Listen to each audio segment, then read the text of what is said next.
In many Gnostic systems, it all begins with the monad, the one, the absolute, not simply a god among others, nor even what is commonly understood as a monotheistic god. The monad is beyond personality, beyond form, beyond gender, silent, infinite, unknowable, impersonal, and unreachable. It stands beyond being itself. The monad doesn't create in the way we usually understand creation.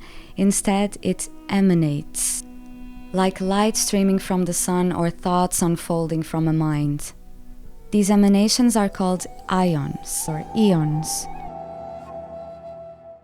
Sometimes ions may be depicted with human-like forms and may seem like gods with distinct identities and apparent wills, but this is symbolic. They are not literal gods in the same way pagan or polytheistic deities are understood. And also in many systems, ions appear in complementary pairs, often described using masculine and feminine imagery, but again, these are symbolic rather than biological or social. Ultimately, ions are hypostases, intelligible realities, each expressing particular aspects, qualities, or principles of the monad, such as mind, truth, word, life, among others. Together, the ions constitute the pleroma, the realm of divine fullness, and all of them exist in proper relation to the monad, participating in its perfection and unity. Among the ions is Sophia, whose name means wisdom, and she can be a central figure in Gnostic myth because her story illustrates the unfolding of cosmic processes and the emergence of the material world.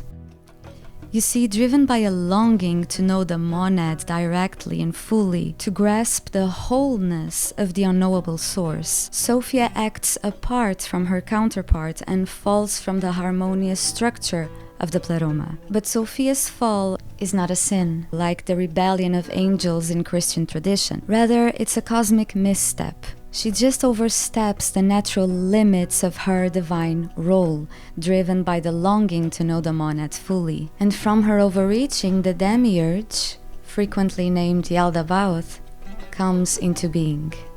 But he is ignorant of the higher realms and mistakenly believes himself to be the only true supreme God. So he feels the need to create or manifest. Assisted by his subordinate powers, often called archons, he fashions the material cosmos, a flawed imitation of the pleroma, marked by suffering, decay, and ignorance. Yet the material cosmos is not entirely corrupt or devoid of divine elements. It still contains echoes of the divine, reflections of its source. And it is said that among all beings in the material world, humans have the unique potential to become aware of the divine spark within themselves. The divine spark is the fragment or trace of the higher reality. A fragment of the pleroma, of the monad embedded within us, a portion of divine essence. Yet this divine element lies dormant. It is imprisoned or obscured, veiled within the human condition and the structures of the material world. It is asleep, forgotten. Humanity exists in a dream, in a cosmic forgetfulness, taking the self, its personality, identity, and experiences, and the material world as complete in themselves. The belief that reality begins and ends with what is material, measurable, sensory, and even, at times, surface expressions of what is understood as spiritual, without recognizing the possibility of a deeper experiential reality beyond them. So the human predicament here is not primarily moral guilt, but ignorance. Gnosticism understands sin as a consequence of bondage to the material world, a manifestation, a symptom of spiritual ignorance, not its root. In this view, the concern is not sin itself. The primary focus is not on merely avoiding sin or to meet a moral standard. Sin is not considered a moral offense against God, for in Gnosticism the monad is beyond such concerns. The monad is beyond good, evil, and judgment. But something needs to be clear: Gnosticism does not treat sin as acceptable or harmless. It is not meant to encourage anyone to sin. Sin is still a barrier to spiritual realization. It's just that the primary concern is to look deeper. The key is the liberation from the ignorance and illusions that give rise to sin and everything else we are not. To see through the ego or constructed self and empty ourselves so that we remember our true divine nature. In many Gnostic systems, a revealer figure or a savior, often identified with Jesus Christ, but understood in a distinctly non-orthodox way, descends from the Pleroma to impart this saving knowledge. Here, Christ does not come primarily to atone for sin, but to remind humanity of what it has forgotten.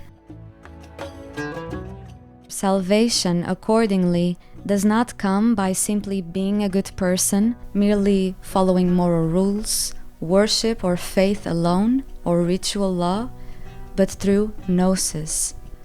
Gnosis is a Greek word that means knowledge, but not just any knowledge, not ordinary knowledge, not intellectual knowledge. It doesn't come from books or dogma. Gnosis is inner knowing, a direct experiential knowledge. It is profound revelation.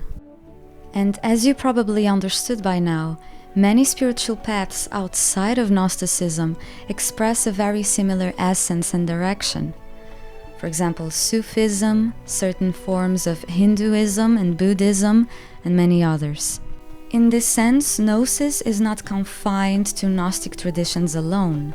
Though central to them, Gnosis unveils itself wherever direct knowing breaks through forgetfulness, regardless of culture, symbol, or spiritual language. Many forms point to the experience of direct knowing. But if Gnosis can't be learned as information, if Gnosis is not mere information and can't be attained through intellect alone, then why do we need the practices and teachings at all? Well, they serve to gradually activate inner awareness, provoke insight. They are triggers, guidance to stir up remembrance. They are catalysts. The world might not be our ultimate home, but neither is it meaningless, and it is the field in which recognition and remembrance occur. The place where the forgotten divine can come to know itself again.